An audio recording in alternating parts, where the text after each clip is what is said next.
Jeff Kassouf here, hosting This Week in Women's Soccer. Thanks for joining us again. Flying solo tonight, we've been bringing you some guests. Last week, we were very thankful to have Ali Riley and Julie Foudy joining us, talking WPS, talking U.S. Women's National Team, and talking a little bit of New Zealand and some Olympic action with Ali Riley, who is off training in Germany. So good to see that her, along with some other WPS players, or I guess ex-WPS players, are finding some opportunities to at least stay active. Certainly not an ideal situation, but doing the best that they can there. This week's show, three main things to really talk about: the Cyprus Cup and the Algarve Cup being the two big ones. Two big international tournaments on the women's side, obviously. So looking forward to those, and those kick off.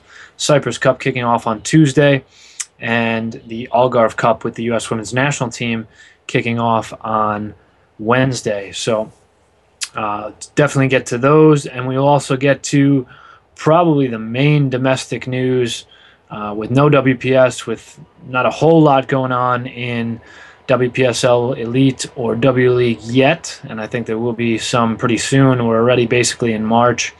The big news, again, coming out of Seattle. So we'll get to that, and if you haven't heard, you have to stick around a few minutes to check that out. So first off, I think what everyone's probably looking to talk about here, at least in the United States, is the Algarve Cup. United States women, really a staple event for them, and for a lot of the teams there, your Germanys, your Swedens, Norway, Denmark. I mean, a lot of these teams more or less there every year. And the U.S. this time around, whereas I think in the past, there have been some very shaky groups that they've been in of, is this really going to challenge them? They get to play Japan. Now, isn't that a dandy? A rematch of the World Cup final from about 8 months ago, not long ago. And Japan-U.S., certainly I think the headline game of that group, probably even of the tournament, really, and unfortunately we're likely, very, very likely, unless you find some type of a Japanese link to a webcast, not going to see that game, but we will see the rematch of the rematch in Japan in April. So looking forward to that. But, Japan, the U.S., I think that the Americans, I don't expect them to beat around the bush on this. I think they're going to tell you, that they really, it might be a friendly of sorts. It's not even, the Algarve Cup's kind of a strange hybrid of really, it's a tournament, but it's not really a trophy being lifted. It's not really some major thing in terms of, your World Cups and your Olympics and some of your bigger matches. So this might be sort of a irrelevant game in a sense, but the Americans are certainly looking to win this, and I think they certainly have something to prove.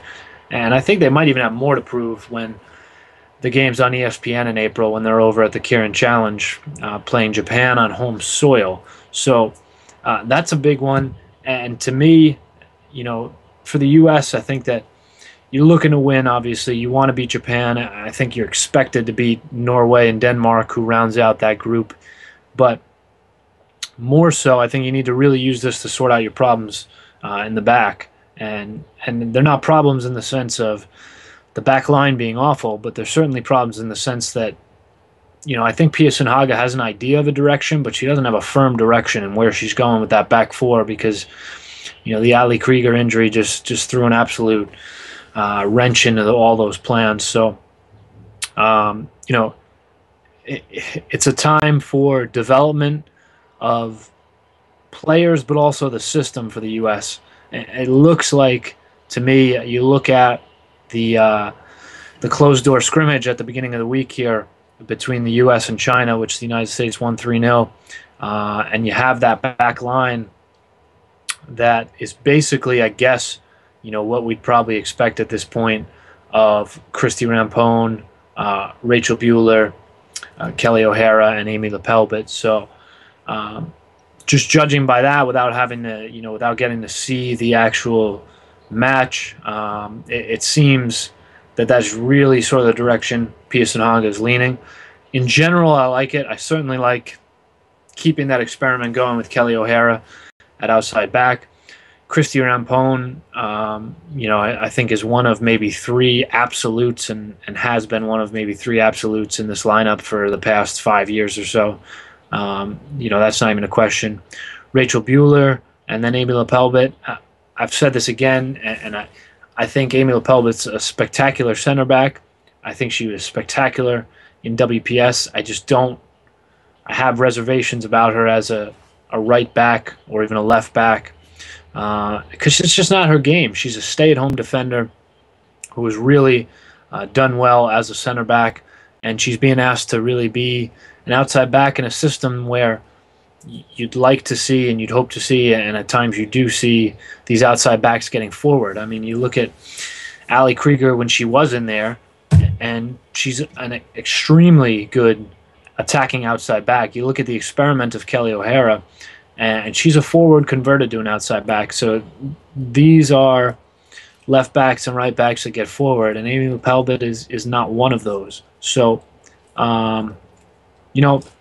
it would be good, I think, to see sort of more of I would say my ideal lineup of what we're seeing, of the players we're seeing being brought into camp, not really stretching it and saying, I know that Julie Foudy and I talked about a Cami Levin, and that'd be awesome, but I mean, that'd be really stretching it at this point.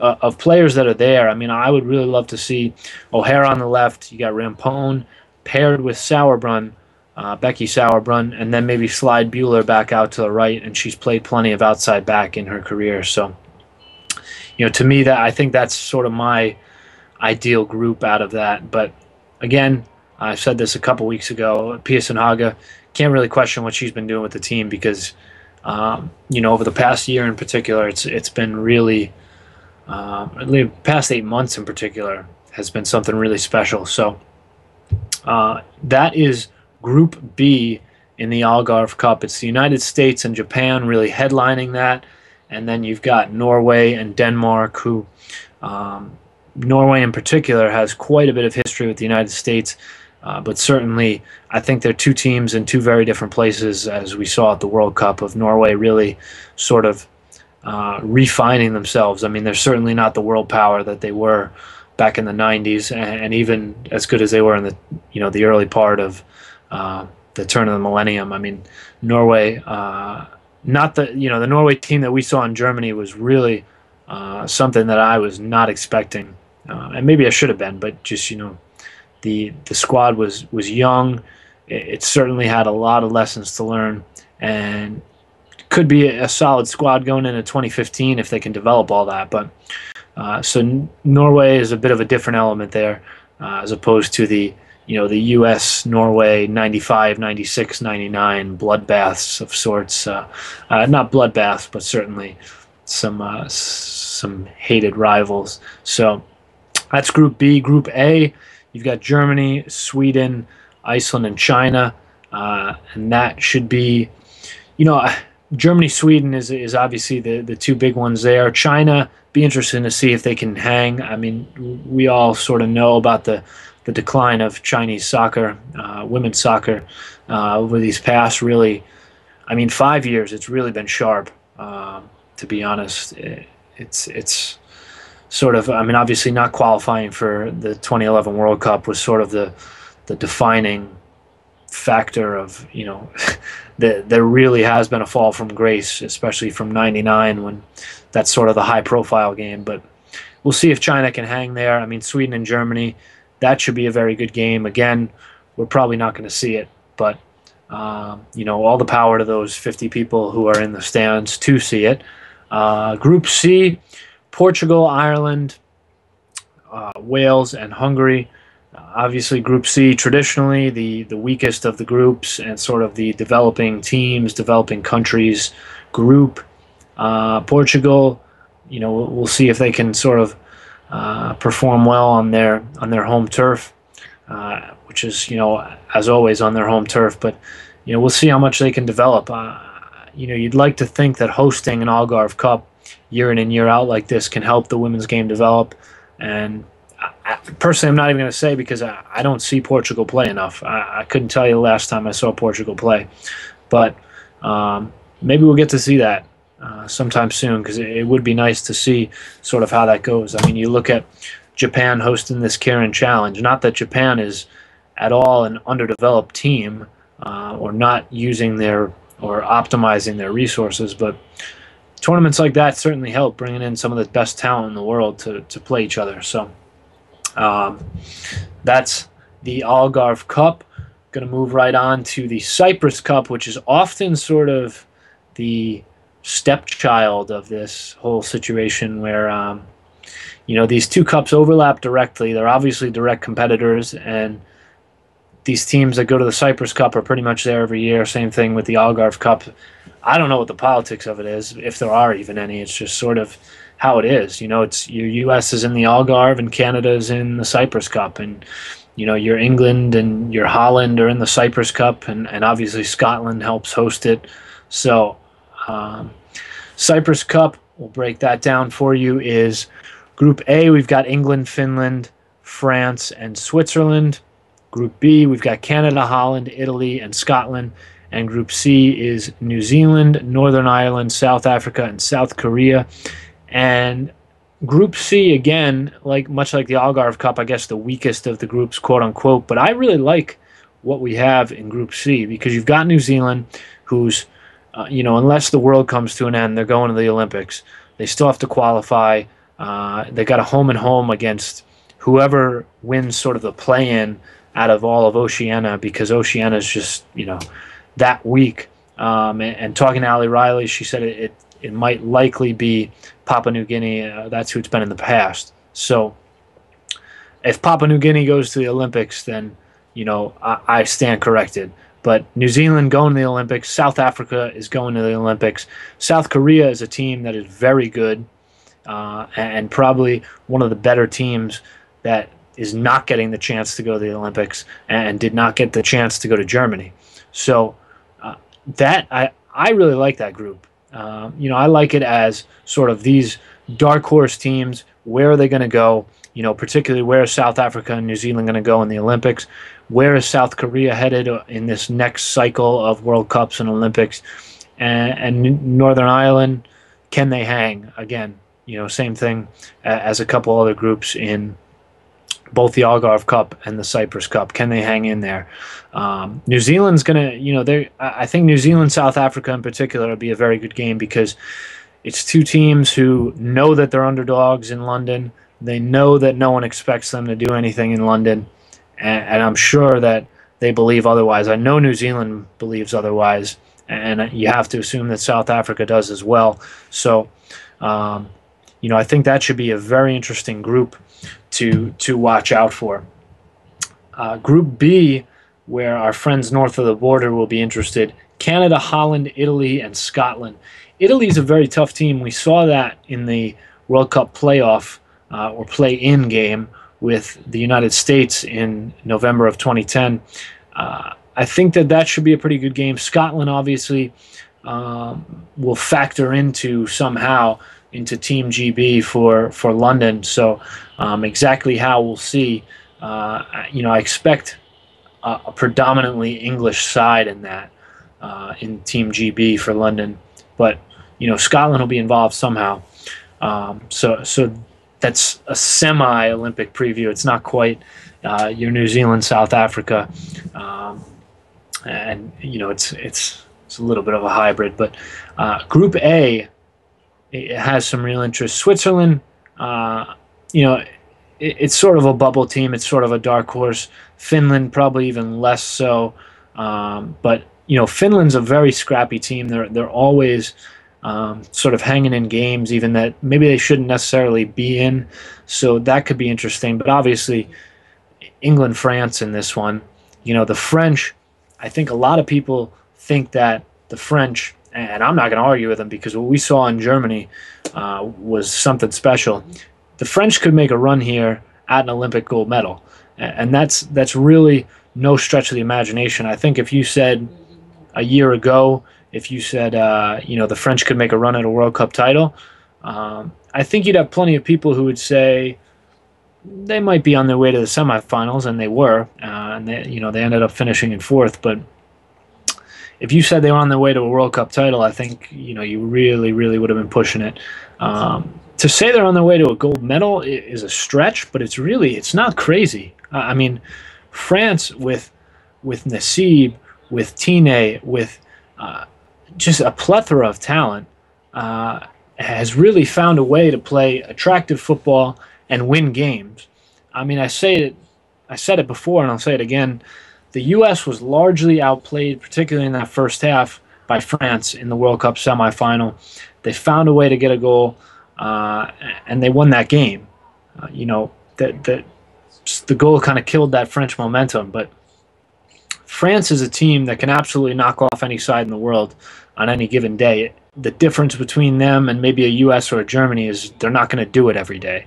And that's the difference between, the top 5 teams in the world and maybe that next tier. But England, they're certainly going to have something to say in London, being basically on home soil, even if they're going to have to call it Team Great Britain. So really, England and France in that group is something to look out for. And then Canada obviously has some history in Cyprus, and they're going to be looking for, another Cyprus Cup victory, really. So we'll see who comes out of these groups. I know I talked a lot about London for 2 tournaments that are in Cyprus and Portugal, but that's really what these are. This is the last big test, big test on a grand scale of this many teams, of 24 teams before London, because you'll have your Kieran Challenge, and we'll get to see the U.S. play Japan and Brazil, and you'll have some of these mini tournaments. You'll have the U.S. Believe the rumors are going over to Sweden at some point for a friendly, and obviously they'll be hosting a good few, but you're not going to have a tournament like this until the Olympics, and that's kind of the beauty of late February, early March, when you get the Cyprus Cup and the Algarve Cup. So looking forward to those. You can check equalizersoccer.com for updates, and we'll certainly be doing our best to some massive time differences, but we're going to try and get you some guests from Cyprus and from Algarve, if not during, certainly after those tournaments conclude. So keep an eye out for that. Main note to touch on here this week, domestically, little things going on. Some rosters sort of filling out. If you look at in WPSL Elite League, Aztec MA, a pretty good-looking amateur roster. I don't know how they're going to compete with the likes of a Boston Breakers or Western New York Flash, which again is what I've been saying is my worry, that there's kind of a top tier and a bottom tier in WPSL Elite. But Morgan Andrews, Vicky DiMartino, Maddie Evans, list goes on here. A lot of very good players, amateur players, young players, college players on Aztec MA. And that's probably the most filled out roster so far in WPSL Elite, at least that's been announced. So we'll see as those things develop. And then the big news, as I keep on teasing you about, looks like the Seattle Sounders are not done in their massive headline signings. Looks like Alex Morgan, the forward for the U.S. Women's National Team, the star that everybody knows, is headed to Seattle. Obviously has some connections there with Servando Carrasco being her boyfriend, playing for the Sounders.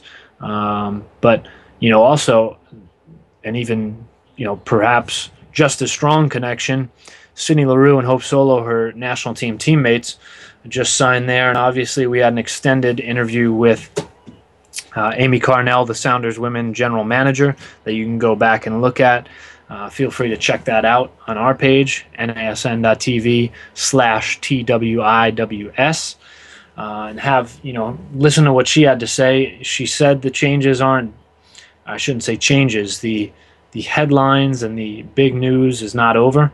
And it looks that way. It looks like Alex Morgan is headed there. Sounder at heart broke that news, checked into it, and it looks like that's, from the folks I've talked to who certainly would be in the know on it, Looks like Alex Morgan is headed to Seattle as well, only for a few games, just like LaRue and Solo, but those few games should pack out Starfire soccer complex, and maybe even if they have to move them, because I mean, I can speak personally as someone who was in Rochester that, yeah, I mean, you got two of the three sort of names that everyone just goes bonkers over in Alex Morgan and Hope Solo, and then you're only missing Abby Wambach.